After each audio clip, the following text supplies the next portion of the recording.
Oke, selamat hari Minggu semuanya. Berhubung masih belum banyak yang datang dan kita mau sama-sama persiapkan diri untuk ibadah dulu. Aku minta teman-teman untuk HP-nya di silent dan biar nanti nggak ganggu jalannya proses ibadah. Yang mau ke toilet juga boleh ke toilet dulu biar nggak bolak-balik nanti di tengah-tengah ibadah. Eh,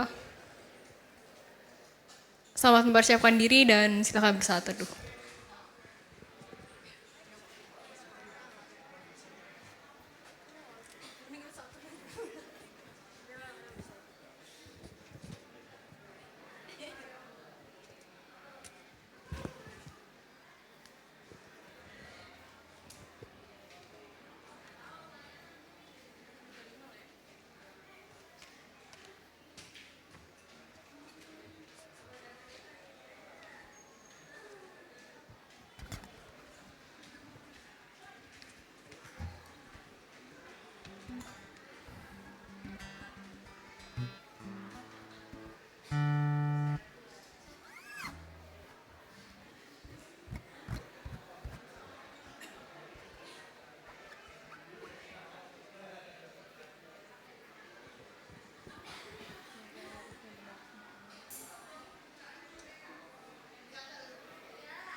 Oke, happy Sunday semuanya. Oke, di hari Minggu yang cerah ini, kayak di luar cerah. Yuk kita sama-sama mau bangkit berdiri untuk datang kepada Tuhan dengan hati yang gembira dan sukacita. Teman-teman, kebaikan Tuhan di dalam kehidupan kita itu nggak bisa terhitung banyaknya. Dan kita bisa lihat dan mari kita puji syukur atas betapa indahnya kasih Tuhan kita.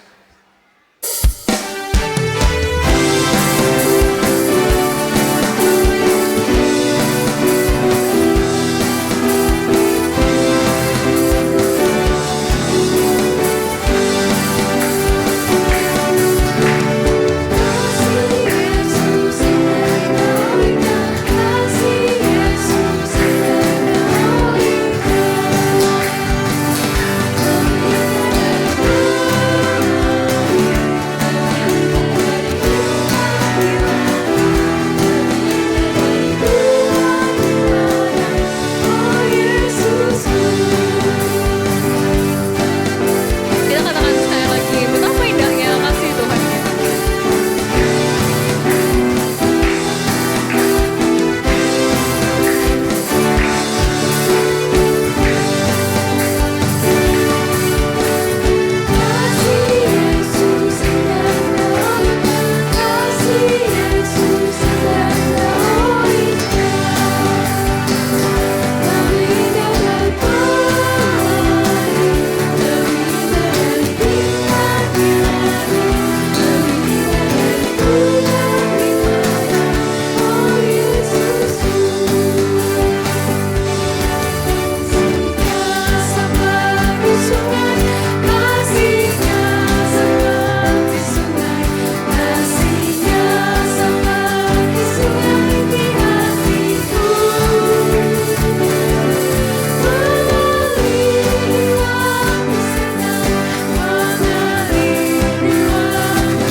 Kita katakan, ayo it's like a river.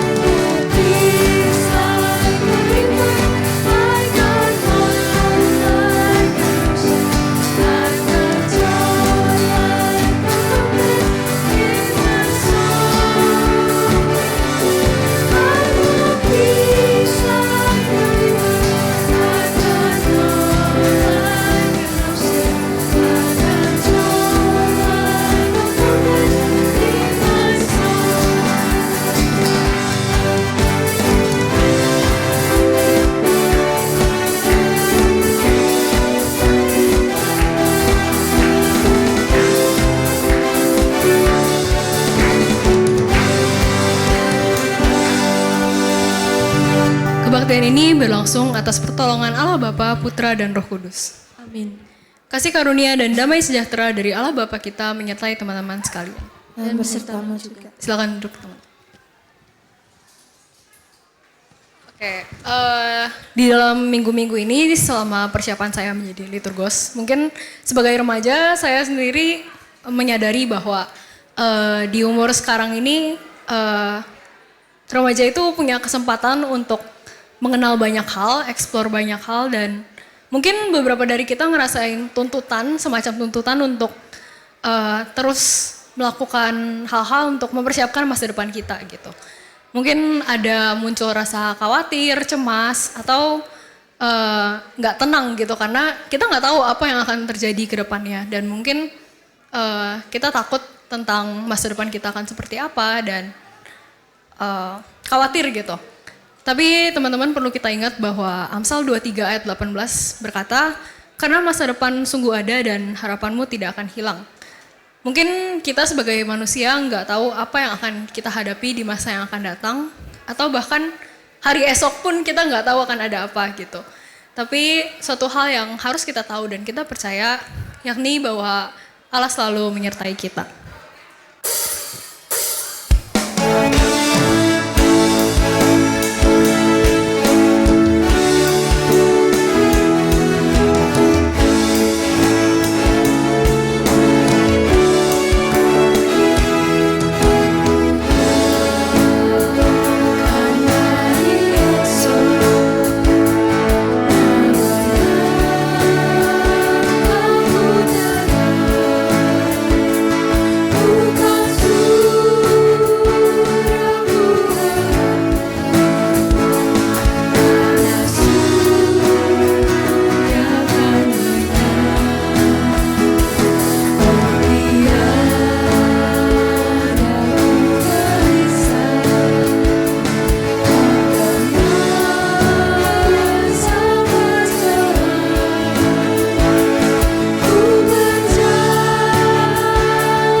Teman-teman sekalian, terkadang di dalam kehidupan kita mungkin kita justru ingin menjadi raja di atas, entah di atas orang lain atau di atas diri kita sendiri.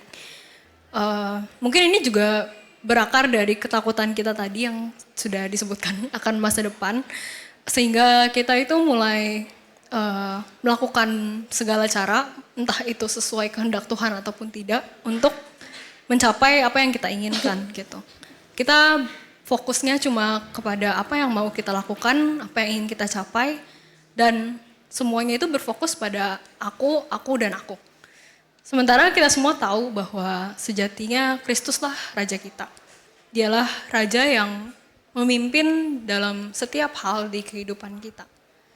Mungkin kita bisa sama-sama renungkan, berapa kali di dalam kehidupan kita bersikap egois. Egois itu bukan hanya kepada orang lain, tapi juga kepada Tuhan kita, dan kita gak mau dengar kehendaknya. Kita cuma mau apa yang kita kehendaki tanpa kita berpikir gitu kalau apa ya sebenarnya yang Tuhan mau. Mungkin kita sering memandang diri kita dengan tinggi dan kita gak melihat ke atas bahwa dan rencana Tuhan itu begitu baik untuk kehidupan kita. Mari sama-sama kita renungkan.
Begitu baik kepada kita.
Bersatu di dalam doa. Tuhan, inilah kami anak-anak-Mu yang masih banyak berbuat dosa. Kami masih begitu egois, masih mengutamakan apa yang kami mau, apa yang kami kehendaki, tanpa kami memikirkan apakah jalan yang sudah Tuhan berikan itu adalah yang terbaik untuk kami. Tuhan, mungkin kami masih banyak mengecewakan hati Engkau, kami banyak mengecewakan hati orang-orang sekitar kami, atau mungkin diri kami sendiri. Tapi Tuhan, Engkaulah yang bisa membantu kami dan menguatkan kami untuk semakin hari semakin bertumbuh menjadi remaja yang lebih baik lagi. Terima kasih Tuhan. Hanya di dalam nama Tuhan Yesus kami berdoa dan mengucap syukur. Amin. Teman-teman boleh bangkit berdiri. Sebagai umat yang telah ditebus dosanya dan sudah dipanggil untuk hidup baru di dalam Kristus Tuhan dan Raja kita, dengarkanlah berita anugerah yang diambil dari 1 Korintus 1 ayat 30. Tetapi oleh Dia kamu berada dalam Kristus Yesus, yang oleh Allah telah menjadi hikmat bagi kita. Ia membenarkan dan menguduskan dan menebus kita. Mari, sebagai orang-orang percaya, kita bersuka cita dan kita angkat pujian.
Sebelum masuk ke dalam sesi firman Tuhan, aku mau ajak kita semua untuk sama-sama mempersiapkan diri untuk menyambut firman Tuhan.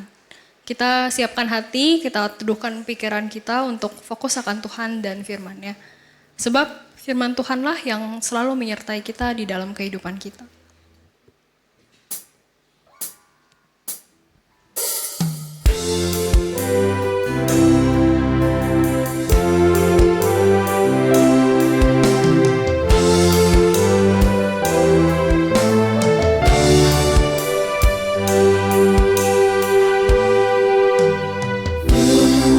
Berkata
Teman-teman, selamat pagi, kita berdoa. Tuhan, terima kasih untuk kasih setiamu menuntun kami bersama-sama ke tempat ini. Ketika kami bangun pagi, kami bersyukur bahwa Tuhan menyapa kami lebih dulu dan kami merespons dengan kami cepat-cepat datang ke tempat ini. Kiranya kedatangan kami yang adalah undangan Tuhan tidak sia-sia dan kami pulang membawa berkat, bahkan terlebih indah, hidup kami diubahkan. Di dalam nama Tuhan Yesus Kristus kami mau dengar firman-Mu, tolong hamba-Mu yang gak punya apa-apa ini supaya menyampaikan maksud Tuhan saja. Kami bersyukur, berdoa di dalam nama Tuhan Yesus Kristus. Amin. Teman-teman selamat pagi. Kenalin, nama saya Lause Oki Budiman. Saya adalah guru sekolah minggu. Jadi nanti saya cepat balik ke gereja asal saya, Gereja Kristen Protestan Kehidupan Rohani yang ada di Mangga Besar, ya. Saya akan ngajar sekolah minggu abis ini. Ya, teman-teman udah tengok kanan kiri belum? Coba kasih senyum terbaik kamu. Iya, kasih senyum terbaik. Jangan pegang-pegang dulu. Senyum dulu ya. Oke, kalau udah senyum, tolong kasih tangan kamu, katakan, saya seneng kamu ada di sini ya. Cepetan, 1, 2, 3 ya. Kasih salam kanan bilang, saya seneng kamu di sini ya. Iya, udah gosok gigi belum? Baik ya, mari kita sama-sama konsen dengan pemberitaan firman Tuhan hari ini. Kita baca bersama-sama yuk. Ayat yang pertama, Daniel 7 ayat 9 sampai 10. Boleh bantu saya ditayangkan PPT-nya? Ya, thank you ya. Daniel 7 ayat 9 sampai 10. Teman-teman udah ketemu? Oke, kita baca. Saya baca ayat 9. Teman-teman ayat 10. Nanti ada satu bagian lagi, ya, nanti saya sebutin ayat alamatnya. Oke, saya ayat 9 duluan, teman-teman ayat 10 ya. Sementara aku, Daniel, terus melihat tahta-tahta diletakkan. Lalu duduklah yang lanjut usianya. Pakaiannya putih seperti salju dan rambutnya bersih seperti bulu domba. Kursinya dari nyala api dengan roda-rodanya dari api yang berkobar-kobar. Teman-teman silakan.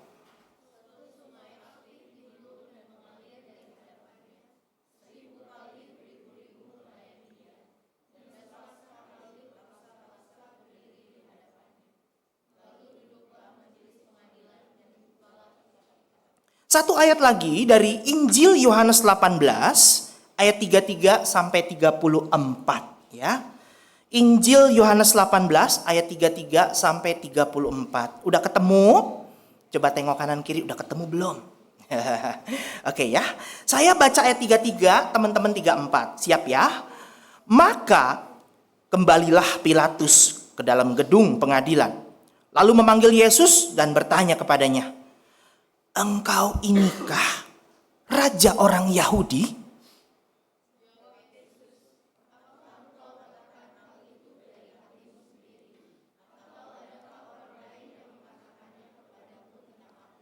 Ya, teman-teman yang dikasih Tuhan, jadi Tuhan kita itu Tuhan yang ajaib ya. Dia nggak narsis untuk memperkenalkan dirinya dan dia nggak bikin sesuatu hal yang membuat kita itu terkaget-kaget gitu untuk memperkenalkan diri ya. Jadi Tuhan kita itu sangat ajaib, dia sangat kreatif untuk memperkenalkan dirinya. Teman-teman kira-kira kalau Tuhan memperkenalkan diri, apakah dia menghampiri kamu lalu salaman, halo kenalin saya Tuhan? Enggak gitu ya. Atau ketika lagi mandi tiba-tiba teman-teman teringat dengan satu panggilan, kira-kira lagi mandi gitu, ada suara nggak ada wujud, kira-kira respon teman-teman gimana? Lagi nyanyi gitu sambil nyanyi lagu tren paling sekarang itu apa teh gitu ya, tiba-tiba denger shalom gitu, kira-kira berhenti nggak nyanyinya? Enggak ya, berhenti ya. Siapa tuh? Di kamar mandi ada suara nggak ada wujud, merinding nggak kira-kira? Merinding ya. Nah Tuhan nggak seperti itu. Dia menyatakan diri sejak dari semula. Makanya teman-teman kalau baca kitab Kejadian 1 ayat 1, di situ ada kalimat apa? Pada mulanya, betul ya? Ya, pada mulanya. Pada mulanya adalah Tuhan. Jadi Tuhan ingin memperkenalkan dirinya kepada kita lewat pernyataan, I am the beginning gitu. Aku adalah awal dari segalanya. Meskipun aku gak kelihatan, tetapi aku menyatakan diriku lewat Alkitab. Ketika kamu pertama kali buka Alkitab, pada mulanya adalah aku, Tuhan. Suatu kali ketika Musa dipanggil oleh Tuhan, tahu gak cara Tuhan panggil Musa? Keren ya. Tiba-tiba Musa itu ketemu dengan semak belukar yang kebakar ada apinya. Tapi gak ada asap kali kira-kira begitu ya. Lalu Musa tertarik karena itu adalah kejadian yang janggal dan jarang terjadi. Mungkin hanya sekali itu dia lihat. Lalu dia samperin. Lalu dia bertanya, apa ini ya? Lalu semak belukar itu yang menyala dengan api itu ngomong gini, Musa, Musa. Teman-teman, Tuhan kenal kita dulu gak? Kenal ya. Jadi Tuhan mengenali kita dulu. Bahkan ketika Musa menghampiri semak belukar itu, dia langsung spesifik panggil nama. Musa, Musa, copot sendalmu, karena tempat yang kamu injak itu kudus. Demikian juga dengan permulaan Injil Yohanes yang tadi kita baca. Pada mulanya adalah firman. Jadi teman-teman, Tuhan gak perlu repot-repot untuk menyatakan dirinya kepada kita. Karena dia yang memulai segala sesuatu. Bahkan ketika kita hadir di sini, dia yang memulai memanggil kita duluan. Jadi aneh ya kalau ada orang ke gereja ditanya, ngapain kamu ke gereja? Gue cari Tuhan. Please, garis bawahi kata-kata ini. Kira-kira yang manggil Tuhan kita ke sini, itu Tuhan dulu atau kemauan kita? Ayo teman-teman jawab. Tuhan yang manggil atau kemauan kita? Tuhan yang panggil. Atau di sini ada yang kepaksa disuruh-suruh papa mamanya, bangun, cepet ke gereja bareng, ayo ke gereja bareng. Ada yang kayak gitu? Ada yang masih dibangunin? Ada di sini teman-teman masih dibangunin? Atau suara alarm sekencang apapun tidak membangunkan engkau? Cuing, atau suara alarmnya kayak gimana gitu? Ya, saya tes beberapa teman-teman yang susah bangun gitu ya. Tolong lakukan tips ini. Bunyi alarmnya suara ledakan bom. Atau suara alarmnya suara begini, kebakaran gitu, pasti kamu bangun cepet-cepet ya. Ya kira-kira begitu ya. Nah, kamu kesini itu berdasarkan God calls you. Tuhan panggil kamu. Tuhan panggil kamu duluan, baru kamu respon. Oh iya ya, aku hidup karena Tuhan. Karena pada mulanya adalah Tuhan. Pada mulanya Tuhan panggil kamu ke sini. Pada mulanya Tuhan pakai kamu, panggil kamu ke sini. Untuk ngapain? Untuk menikmati kasih karunia-Nya. Amin. Bilang kanan kiri, kita ke sini dipanggil Tuhan tahu. 1, 2, 3. Ya. Demikian juga ketika Tuhan menyatakan diri kepada Daniel. Ketika itu Daniel dapat vision. Tahu vision teman-teman? Penglihatan. Mungkin hari-hari ini kita mungkin agak sanksi ya kalau ada orang dapat penglihatan. Kemarin gue lagi doa, tiba-tiba Tuhan memperlihatkan sesuatu kepada gue. Kira-kira teman percaya gak kalau ada begitu-begitu? Saya sih bisa aja percaya kalau penglihatan itu gak cuma dilihat sendirian. Tapi minimal ada 2-3 orang saksi. Kenapa? Alkitab kasih hukum. Kalau kesaksian kamu itu dinyatakan benar, harus ada hukumnya. Harus disaksikan 2 atau 3 orang saksi. Amin ya. Jadi kalau cuma ngeliat, kemarin gue lihat Tuhan, mana buktinya? Gue lihat sendiri. Agak sanksi gitu ya. Tapi Alkitab menyatakan Daniel melihat pernyataan Tuhan dengan dibukakan satu peristiwa yang sangat indah. Bagaimana dia ketemu dengan takhta Tuhan. Kalau tadi saya bacanya rada-rada merinding gitu ya. Kenapa? Kalau saya ngelihat sungai berapi, kira-kira teman-teman kira-kira gimana? Kalau kita lihat sungai di depan sono atau parit yang agak gede depan sono, kira-kira teman-teman ngelihat airnya kayak apa tuh? Hitam ya. Seandainya gue kecebur ke situ gitu ya. Ya, untung di GKI baptisannya pakai percik atau selem di sini? Percik ya. Untung di GKI nggak pakai selem. Kalau selem gue mungkin selem di kali itu kali ya keluar jadi hitam gue. Gitu yang terjadi ya teman-teman ya. Untung pakai percik gitu ya. Nah Daniel ini diperlihatkan tentang takhta Tuhan dan dia begitu amazing gitu ya. Begitu takjub dengan apa yang dia lihat. Dan terlebih indah lagi ketika Injil Yohanes mengatakan ada seorang pembesar, dia langsung berjumpa dengan Tuhan Yesus. Tapi dengan Tuhan Yesus yang kondisinya acak-acakan. Kira-kira kalau teman-teman ketemu seseorang yang Penampilannya acak-acakan. Gara-gara mungkin ya karena Tuhan Yesus habis dipukuli ya teman-teman ya. Kira-kira kalau teman-teman ketemu orang yang acak-acakan penampilannya, lalu colek teman-teman gitu. Halo, aku boleh minta tolong nggak? Teman-teman lari nggak kira-kira? Lari nggak teman? Lari nggak? Kira-kira kalau di gereja ini tiba-tiba kan pintunya kebuka ya. Maaf, ada banci masuk dengan dandanannya yang gitu. Duduk di sebelah kamu. Insecure nggak? Siapa sini cowok-cowok pernah dicukur sama banci? Pernah nggak? Ada pernah dicukur nggak? Merinding nggak rasanya? Saya pernah. Saya kira tuh cowok tulen. Nggak taunya, mau diapain? Aduh, saya kaget gitu ya. Waduh, langsung hadiratnya terasa. Ya, langsung amazed banget, langsung merinding. Ya ampun, rasanya nggak enak gitu ya. Nah, Pilatus ini berjumpa langsung dengan Tuhan Yesus yang penampilannya acak-acakan. Apa yang terjadi teman-teman? Kira-kira kalau penampilan acak-acakan itu rasa hormat atau menghina kira-kira? Menghina atau rasa hormat? Kan ada orang tuh ngomong gini ya. Kalau kamu pengen dihargai, penampilan kamu harus good looking dong. Betul ya? Kalau kamu pengen dihargai orang, penampilan kamu mesti good looking dong. Coba lihat kanan kiri teman kamu good looking gak hari ini? Coba hirup-hirup sedikit, wangi nggak gitu. Jangan-jangan dia nggak mandi dari kemarin gitu ya. Gitu ya. Nah teman-teman, ketika dia berjumpa dengan Tuhan Yesus yang penampilannya kayak gini, dia menghina Tuhan Yesus. Kira-kira kalau tadi kalimat yang tadi, ini raja orang Yahudi. Kira-kira itu kagum atau menghina? Menghina ya teman-teman ya. Jadi kita lihat dua respon di sini yang sangat berbeda. Kalau tadi kita berjumpa dengan Daniel yang responsnya itu mengakui Tuhan dengan tahtanya yang hebat. Wah, Tuhan begitu luar biasa dengan penglihatan itu. Dia suka, dia kagum dan dia takjub. Dan dia mengakui Tuhan sebagai raja yang kekal. Tapi kita lihat perbedaannya. Respons Pilatus.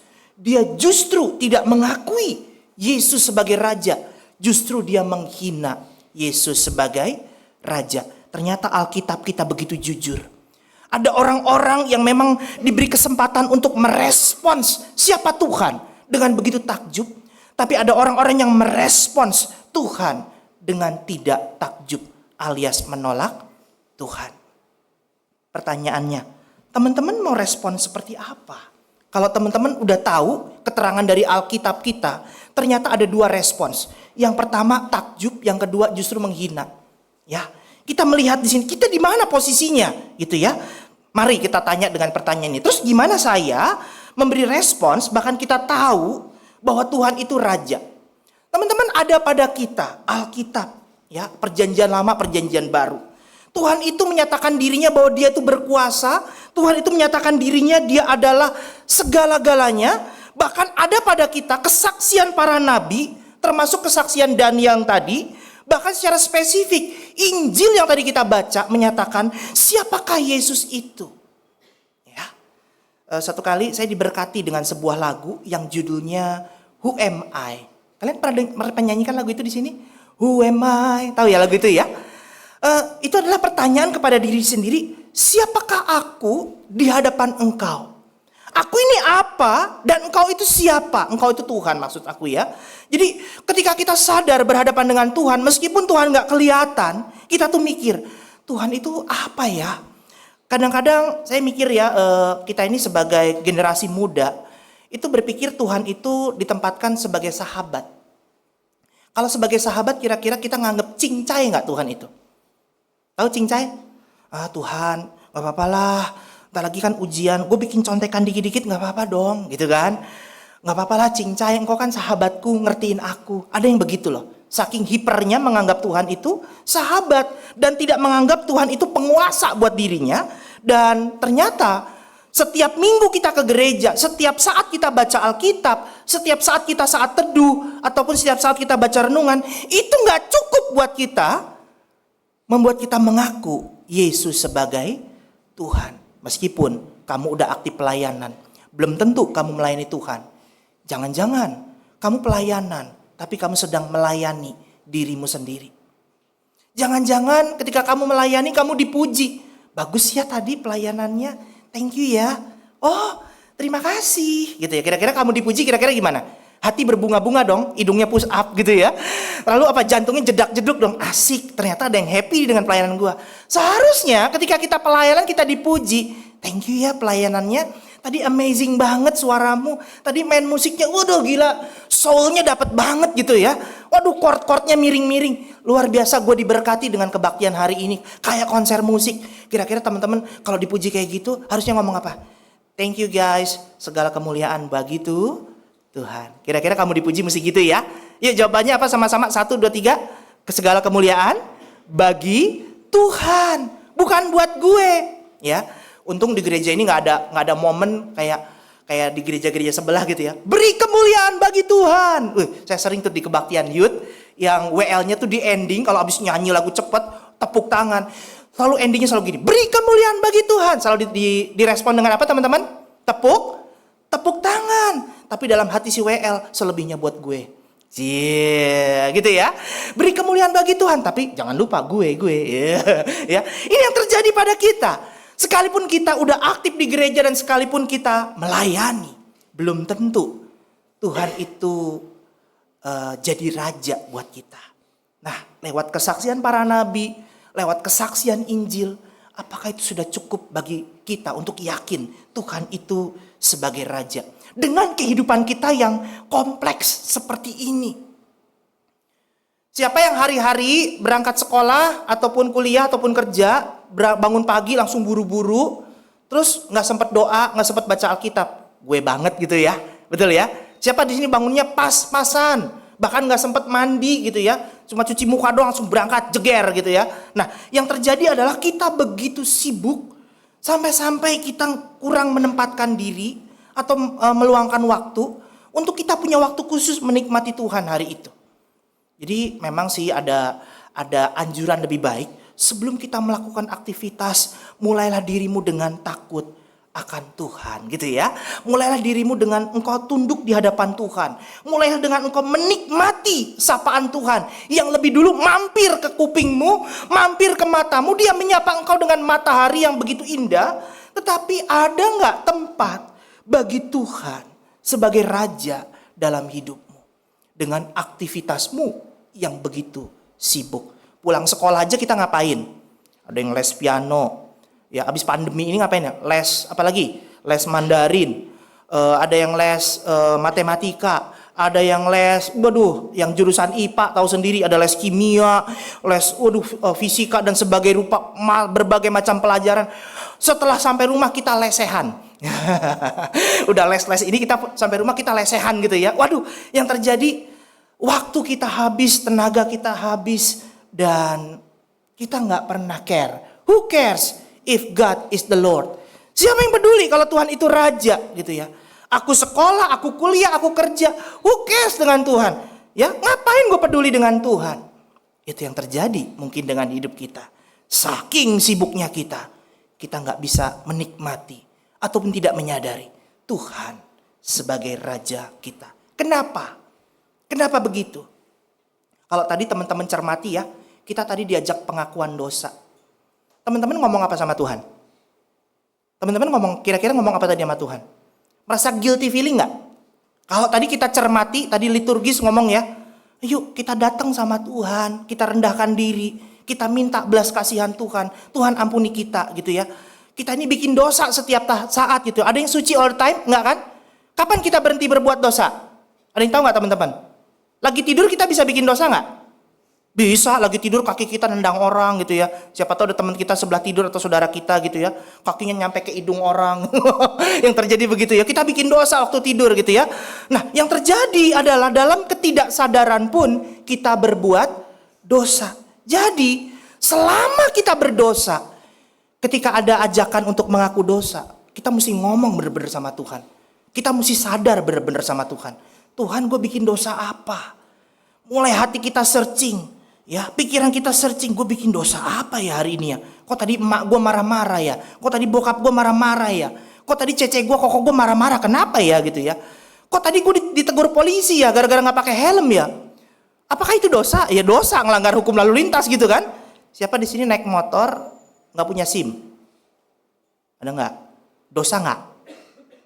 Dosa. Naik motor nggak pakai SIM. Siapa bawa mobil nggak punya SIM? Dosa nggak? Dosa. Siapa yang laptopnya, notebooknya pakai aplikasi bajakan? Dosa nggak? Dosa. Ya. Jadi segala sesuatu dalam hidup kita itu bersentuhan dengan dosa. Tapi kita lihat Alkitab ngomong apa?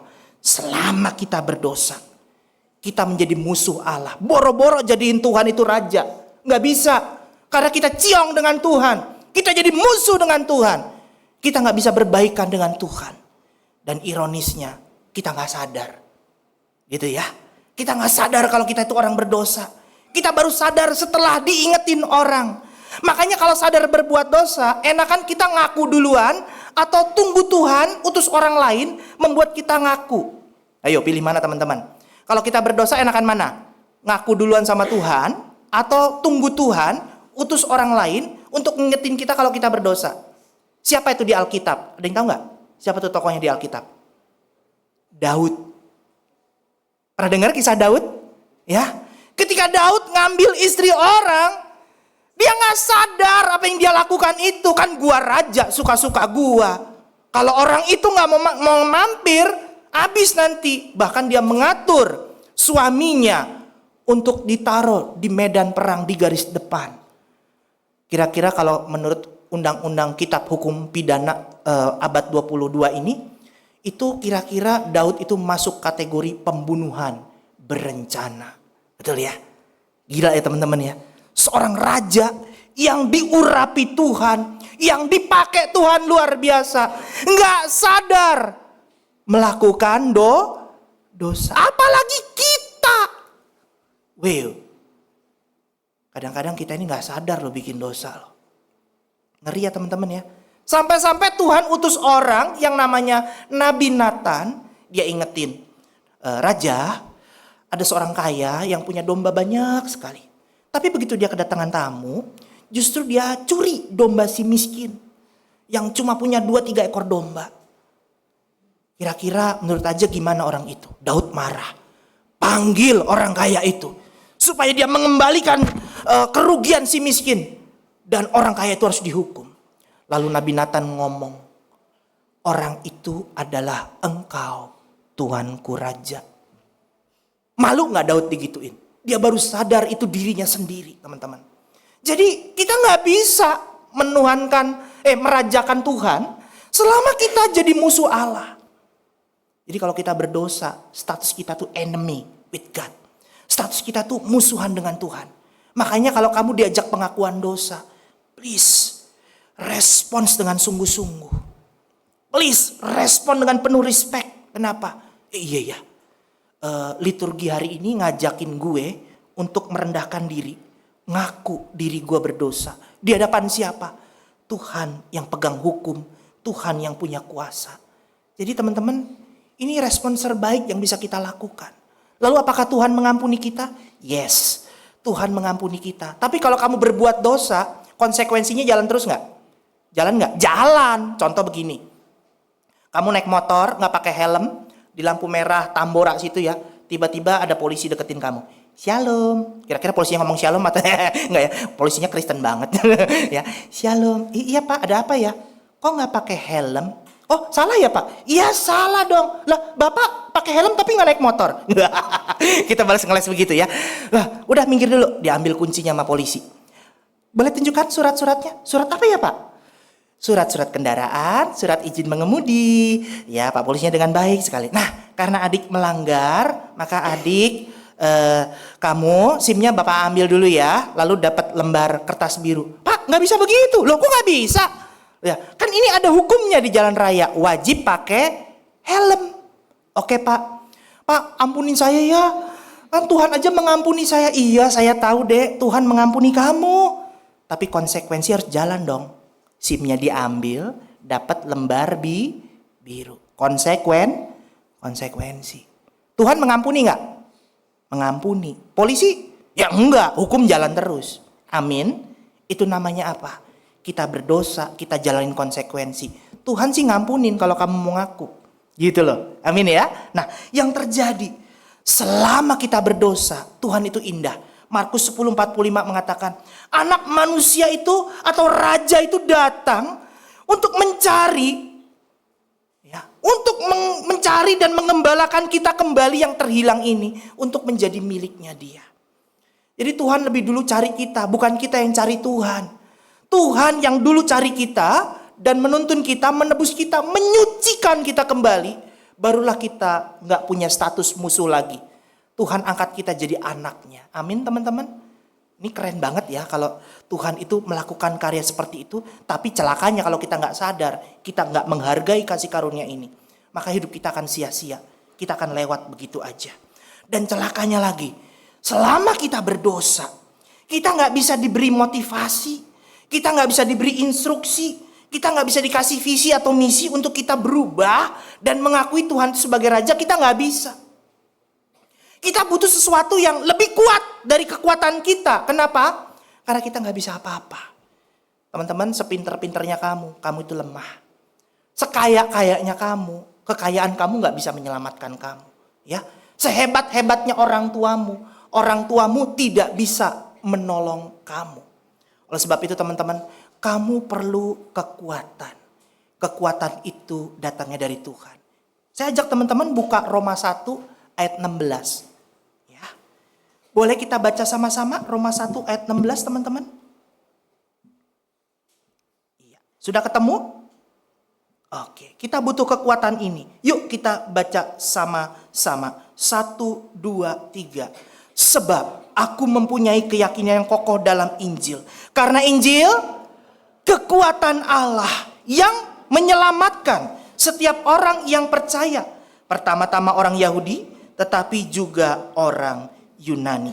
Jadi teman-teman yang dikasih Tuhan, kita butuh kekuatan yang namanya Injil.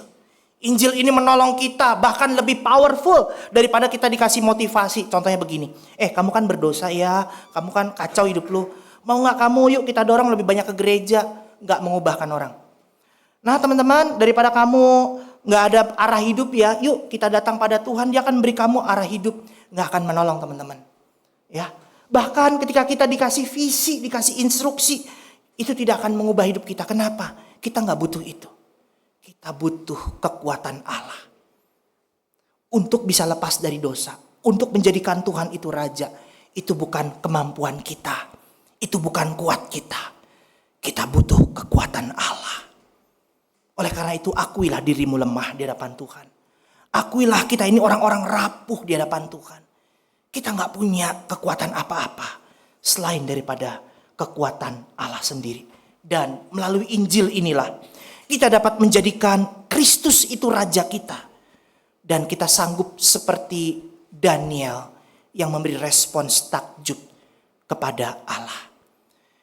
Kiranya Tuhan menuntun kita ya lewat Injil ini ya. Kuasa Injil ini menguatkan kita. Karena kalau teman-teman bisa ambil esensi dari apa yang saya sampaikan hari ini, kira-kira cuma cukup 3 hal ini yang teman-teman bisa pelajari ya. Gak jalan nih, oke. Ya mundur dulu. Oke, 3 hal ini yang bisa kita pelajari. Dengan Injil, kita yang tadinya musuh, kita baikan dengan Tuhan. Kita rekonsiliasi dengan Tuhan. Ya, dengan pengampunan darah Kristus, kita yang tadinya musuh, tadinya jauh dari Tuhan. Dengan Injil, kita mendekat dari Tuhan. Kita mendekat dengan Tuhan. Yang kedua, kita mampu mengalami kemenangan atas kuasa dosa. Jadi teman-teman, memang hidup kita berdosa terus kadang-kadang ini ya. Kita gak bisa lost control lidah kita. Kita gak bisa jaga hati kita dengan baik. Dan pada akhirnya kita berbuat dosa.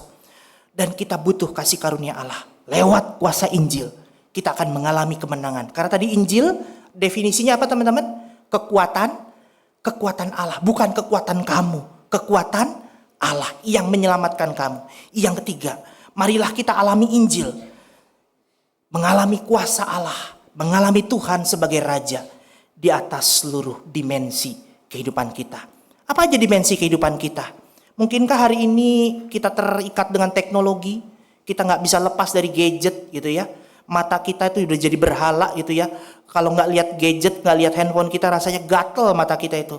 Coba handphonemu hilang. Kalau kamu merasa kehilangan, kamu merasa sedih, kamu merasa patah hati, handphonemu hilang, jangan-jangan handphonemu adalah berhala. Amin teman-teman. Ya, itu pemberhalaan. Jangan-jangan handphonemu jadi berhala. Atau jangan-jangan ketika kamu ke gereja, kamu gak ketemu teman kamu Kalau nggak ada teman kamu, rasanya itu bukan kebaktian. Jangan-jangan kamu sudah menjadikan teman kamu berhala. Kalau yang khotbah bukan si A, saya rasanya bukan bergereja hari ini, dan kamu sudah menempatkan si pengkhotbah itu sebagai berhala buat kamu. Jadi teman-teman, untuk menjadikan Tuhan itu raja, singkirkan berhala-berhala dalam kehidupan kita. Dengan kita mengizinkan Tuhan berkuasa dalam hidup kita. Kiranya Tuhan menolong kita. Kita berdoa sama-sama. Tuhan Yesus, terima kasih ya. Ajar kami menyadari siapakah kami di hadapan Engkau. Dan siapakah Engkau bagi kami. Ampuni kami yang begitu cuek dengan kami berpikir hidupku semau aku. Itu yang kami pikirkan Tuhan. Tanpa kami sadari ketika kami terjun ke masyarakat pun ada hukum, ada aturan yang mengatur kami. Dan celakanya kami tampil sebagai orang-orang yang melanggar aturan-aturan itu. Tolong kami Tuhan menjadi peka akan kehadiran-Mu dalam setiap saat kehidupan kami. Ajar kami untuk peka dengan suara-Mu. Ajar kami untuk lebih peka kepada kehendak-Mu daripada kehendak dosa. Buat kami mengerti bahwa dosa begitu serius di hadapan Engkau. Dosa menjauhkan kami dari Engkau. Tolong kami lewat kuasa Injil-Mu merekonsiliasi kami kembali. Membuat kami menang atas dosa dan membuat Engkau berkuasa dalam kehidupan kami. Terima kasih Bapa, di dalam nama Tuhan Yesus Kristus kami berdoa dan bersyukur. Amin. Tuhan Yesus memberkati kita semua.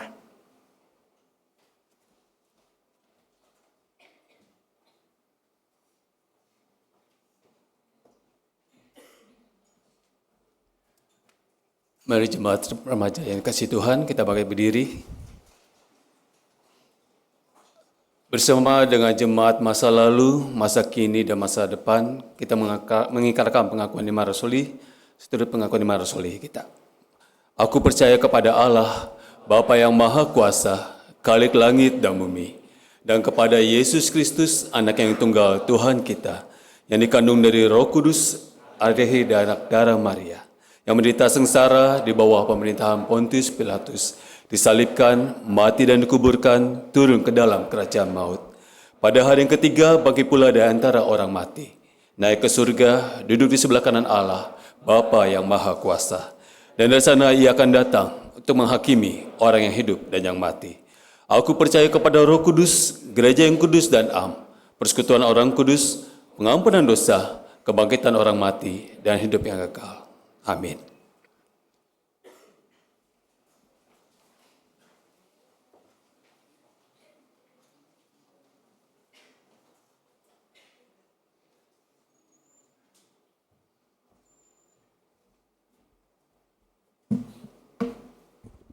Yuk teman-teman, mari kita sama-sama doa syafaat.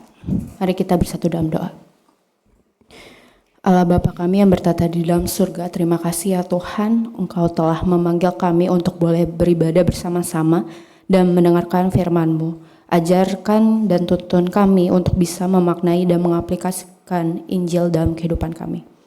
Ya Tuhan, kini kami ingin mengangkat beberapa pokok doa, kiranya Tuhan yang menjawab sesuai kehendak-Mu saja. Teman-teman, sekarang aku mau kita pertama-tama untuk mendoakan relasi kita masing-masing dengan keluarga, dengan teman, dan juga terutama relasi kita dengan Tuhan. Mari kita angkat pokok doa ini.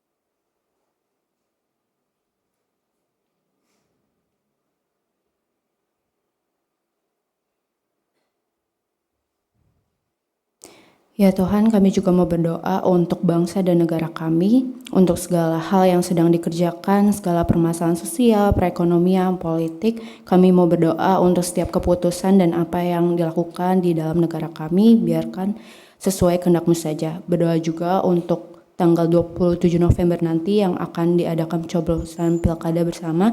Kiranya Tuhan yang menolong berjalannya pencoblosan ini juga boleh berjalan dengan baik. Ya Tuhan, kami juga mau berdoa untuk kegiatan sekolah kami yang sebentar lagi kami juga akan ujian-ujian sekolah. Kiranya Tuhan yang menolong supaya kami juga boleh belajar dengan baik dan mempersiapkannya dengan baik dan bertanggung jawab dengan kegiatan sekolah kami. Berdoa juga untuk perkuliahan dan pekerjaan kami ya Tuhan. Tuhan yang pimpin kami boleh menikmati setiap prosesnya dan mengaplikasikan firman Tuhan di tengah-tengah kegiatan kami. Dan kami juga mau berdoa untuk acara pembinaan global dan kenaikan kelas di awal bulan Desember nanti. Berdoa untuk segala persiapannya, kami boleh sama-sama belajar firman Tuhan lebih lagi di tengah-tengah dunia digital ini Tuhan. Dan kami juga mau belajar untuk melihat kembali arti dan pentingnya menjadi murid dan memuridkan melalui pembinaan dan KTB. Tuhan, kami juga mau berdoa untuk acara Natal kami, berdoa untuk setiap persiapan dan panitia kiranya melalui Natal ini kami juga boleh bersama-sama merayakan dan melihat kembali kasih Tuhan yang nyata lewat kelahiran Yesus dalam kehidupan kami. Tuhan, kami juga berdoa untuk teman-teman kami yang berulang tahun. Terima kasih untuk 1 tahun yang Tuhan telah tambahkan kepada mereka. Berdoa juga untuk teman-teman kami yang tidak bisa hadir hari ini mungkin karena sakit dan atau mungkin dalam pergumulan. Tuhan sajalah yang menolong mereka. Tuhan, inilah segenap doa kami, kiranya Tuhan yang menjawab sesuai kehendak-Mu saja. Terima kasih ya Tuhan, hanya di dalam nama Tuhan Yesus kami berdoa dan mengucap syukur. Amin.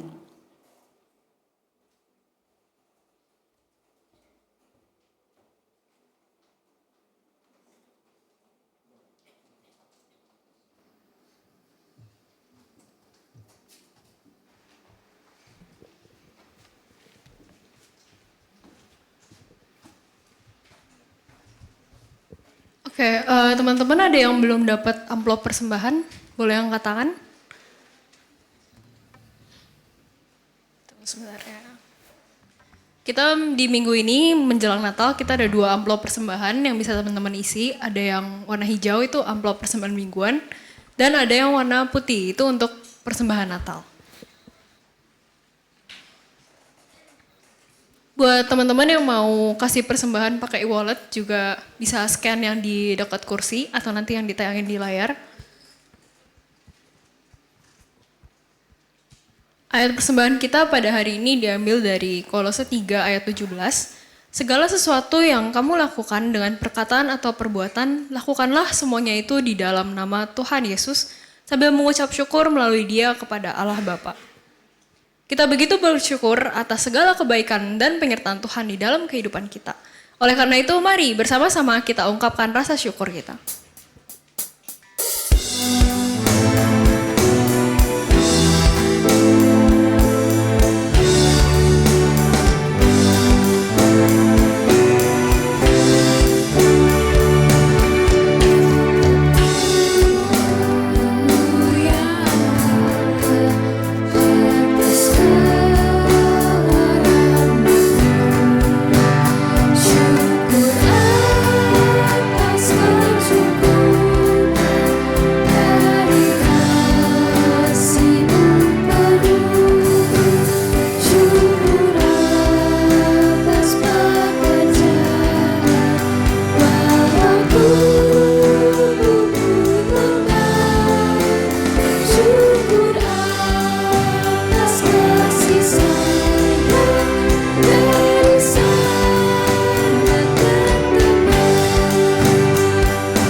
Baiknya yang ketiga bersama-sama.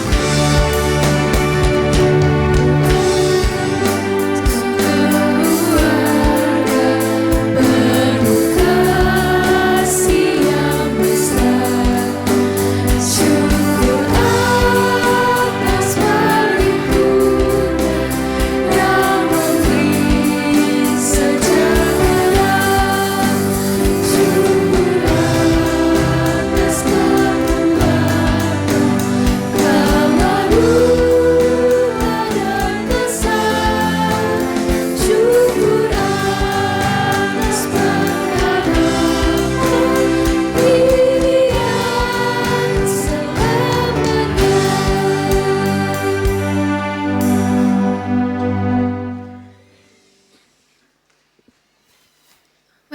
berdoa.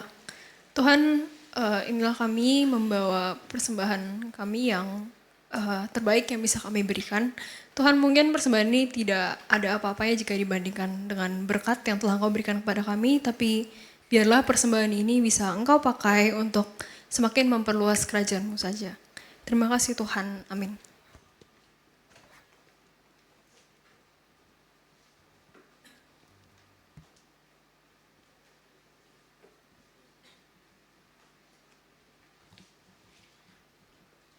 Oke, teman-teman, dari firman yang tadi disampaikan, saya pribadi bisa merefleksikan kembali tentang apakah semua hal yang kita lakukan itu udah berpusat pada Tuhan, Raja kita. Gitu. Mungkin beberapa kali kita masih sering tidak menyediakan space di tengah kesibukan kita karena kita juga banyak kegiatan dan lain sebagainya, tapi dari firman hari ini kita belajar untuk mau jadi seperti Daniel yang selalu amazed dan selalu kagum akan kebesaran Tuhan. Dan kita bisa melakukan rekonsiliasi dengan Allah, dan dengan kuasa Allah saja kita bisa mengalami kemenangan atas dosa. Serta kita bisa belajar untuk memberikan atau membiarkan Allah menguasai kehidupan kita gitu. Karena ya memang Allah dan Kristuslah yang menjadi raja di dalam kehidupan kita. Bukan diri kita sendiri, bukan orang lain, tapi Tuhan saja yang memegang kendali di dalam kehidupan kita. Oleh karena itu aku mau, sebagai lagu tekad kita, aku mau ajak teman-teman untuk kita sama-sama menaikkan pujian, Ku diberi kuasa. Kau akan hidup.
Remaja yang dikasihi Tuhan, marilah kita pulang dengan kita menerima berkat yang datangnya dari Tuhan.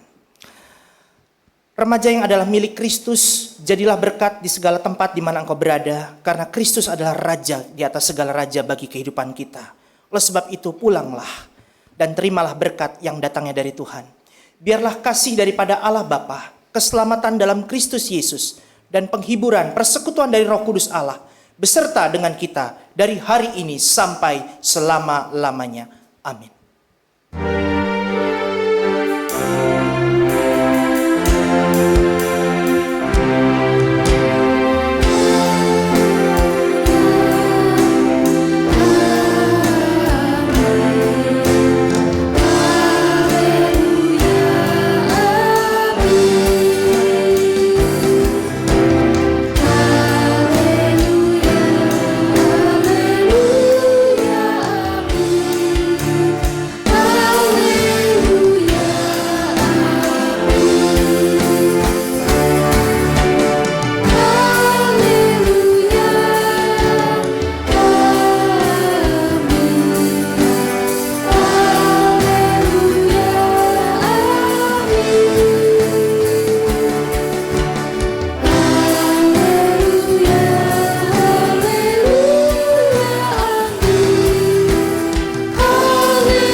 Mari sekali lagi kita nyanyikan Ku Diberi Kuasa.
Kita nyanyikan sekali lagi ya.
Teman-teman dipersilakan untuk duduk dan bersatu.